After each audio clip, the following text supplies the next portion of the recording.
पंतप्रधान नरेंद्र मोदी महाराष्ट्र दौऱ्यावर. छत्रपती शिवराय आपल्या सर्वांचं आराध्य दैवत असल्याचं सांगत राजकोट दुर्घटनेबद्दल पंतप्रधानांनी छत्रपतींची मागितली क्षमा.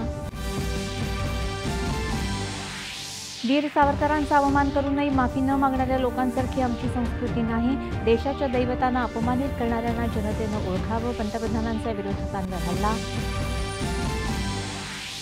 पंतप्रधानांच्या हस्ते आज वाढवण बंदरासह अनेक प्रकल्पांची पायाभरणी. 76,000 कोटी रुपयांच्या या बंदरामुळे जागतिक पातळीवर देशाचं सागरी निर्यात सामर्थ्य कित्येक पटीने वाढणार.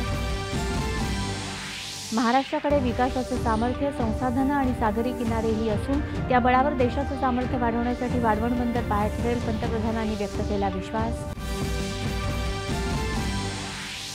वाढवण बंदर महाराष्ट्राच्या प्रगतीचं नवं शिखर ठरेल. हा प्रकल्प गेम चेंजर ठरणार असल्याचा मुख्यमंत्री एकनाथ शिंदे यांनी व्यक्त केला विश्वास.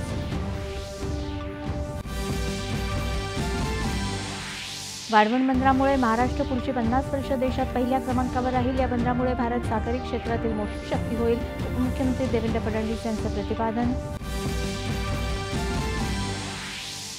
वाढवण बंदराचा विकास करत असताना स्थानिकांसह कोणालाही वाऱ्यावर सोडणार नाही. प्रत्येक भूमिपुत्राचं योग्य पुनर्वसन केलं जाईल. उपमुख्यमंत्री अजित पवार यांची ग्वाही.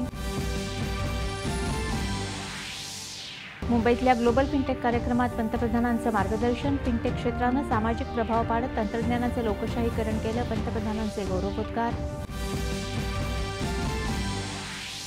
फिनटेक क्रांतीत केवळ भारतातल्यांचंच नाही तर जगभरातल्या लोकांचं जीवनमान सुधारण्याची क्षमता असून या क्षेत्राचं भविष्यही उज्ज्वल असल्याचं पंतप्रधानांचं प्रतिपादन.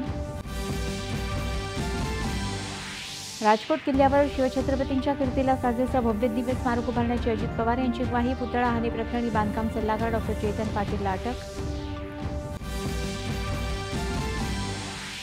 पॅरिस पॅरालिम्पिकच्या 10 मीटर एअर रायफल प्रकारात निंबाज अवनी लेखराला सुवर्ण. सलग 3 पॅरालिम्पिक स्पर्धेत अवनीनं मिळवली पदकं. मोना अग्रवालला कांस्य पदक.